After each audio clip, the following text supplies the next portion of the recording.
Maisha, I never noticed she was a man. I never did. I believe that our education, like such as in South Africa and the Iraq, everywhere like such as.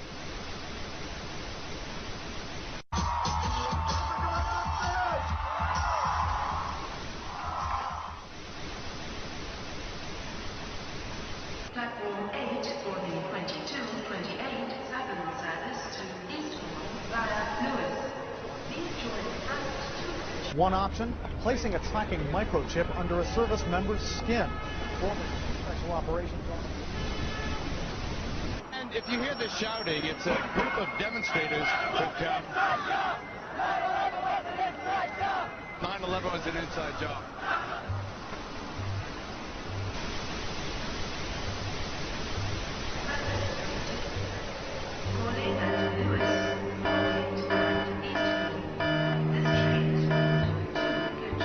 It's no longer a theory. What I'm about to say is fact. The secret organizations of the world power elite are no longer secret. They have planned and are now leading us into a one-world communist government. Well, there have been extraordinary scenes in Berlin tonight as thousands of people gathered to hear Barack Obama deliver key foreign policy speech on his current European tour. The Democratic presidential hopeful laid out his vision for America's place in a new world order, in a new world order, in a new world order. It's not a new idea. President Bush talked about it back in 1991. It is a big idea, a new world order. President Bush said, and it's a phrase that I often use myself, that we needed a new world order. There's a need for a new world order. I call upon all states to join ranks in order to found the new world order of the 21st century. We have before us the opportunity to forge for ourselves and for future generations a new world order. When we are successful, and we will be, we have a real chance at this new world order.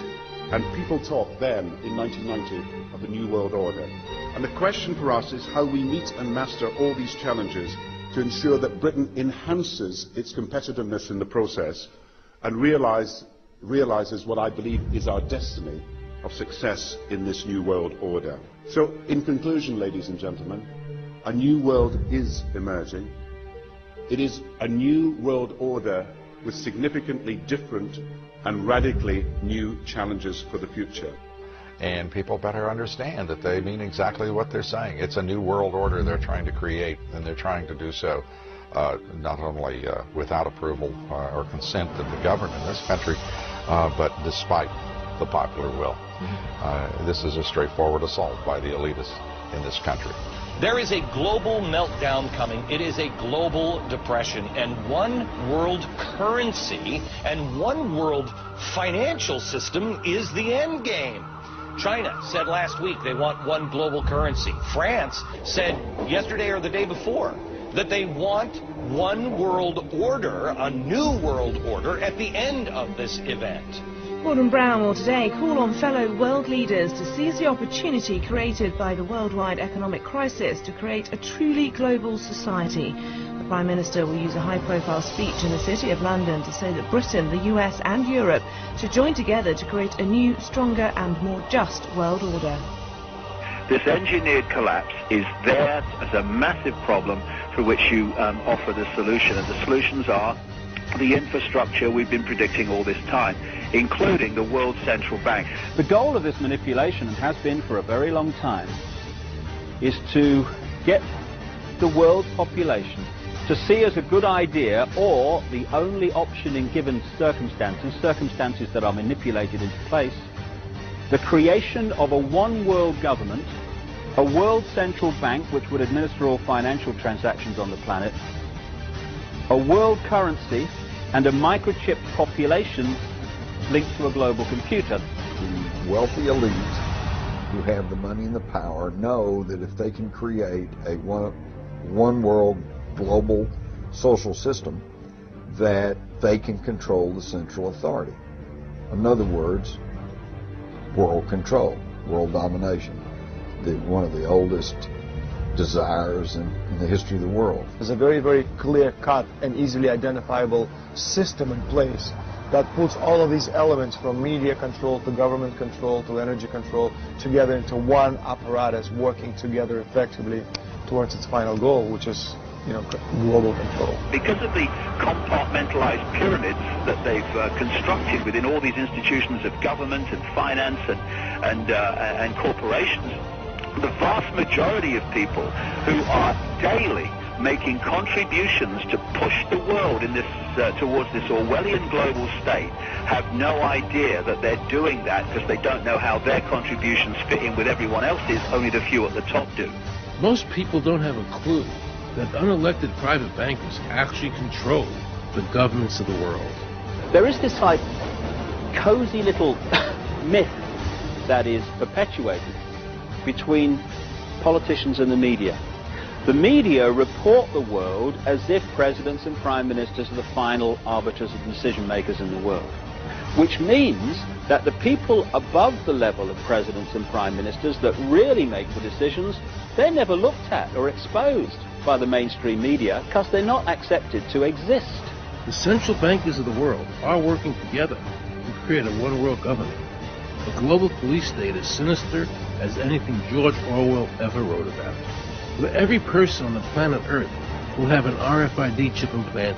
It is the first implantable microchip for humans that has multiple security, financial, and healthcare applications. More than 100 law enforcement officials in Mexico are having microchips implanted in their arms. The chips allow a person to be scanned, sort of like a cereal box at the supermarket. Just like the microchips implanted in the necks of dogs and cats, allowing lost pets to be identified, this glass capsule can do the same for humans. A chip in everybody would be the universal monetary system par excellence. Because there'd be no escape from it, and you'd be totally under the control of those who issue the electronic impulses in that chip. The problem throughout human society is that the good men and women do nothing. They don't want power. They don't want control. They want to lead a leisurely life. They want to spend time with their family. They want to lead simple lives. But we are forced throughout society, throughout history, and throughout human time to stand up against bullies. And many times we stand up before it's too late. And we reverse the course of tyranny. And more often than not, we don't stand up in time. And horrible things have to happen first. So decadent societies learn why liberty and freedom is so precious. If you think you don't like the situation now, then think what you're going to face a little way down the road. And more than anything, think of what your children are going to have to face. Because you think we live in a controlled society now, this is nothing compared with what they are going to have to live in. So in terms of parents who are listening to this information, I would say this: go and look your children in the eyes and tell them that you can't be bothered, or you're too frightened to do anything about it. You're too frightened to get involved, in being another conduit for getting this information further and further expanded into the public mind, that you're too frightened to get together with others to stop cooperating with this system and to not be intimidated into coming into line, which is a bit like coming into line in a concentration camp and thinking it will be okay. As long as you stay in line and you do as you're told, you'll be fine. And then you realize at the end of it, well, actually, it ain't fine. And if you'd have all rebelled earlier, then you wouldn't be in the situation you're facing now. The point of mathematics alone ought to let us see where the real power is here. There are billions of people, 6 billion, nearly getting on for 7 billion on this planet, who are being manipulated. There are, in full knowledge of what they're doing, a relative handful of those who are doing the manipulating to the end that we're talking about. They think they've beaten us. They think that they're going to have their way with us. And I'm here to tell them they're not going to have their way with us. We are going to defeat them. You guys aren't going to be able to get away with your New World Order, sir.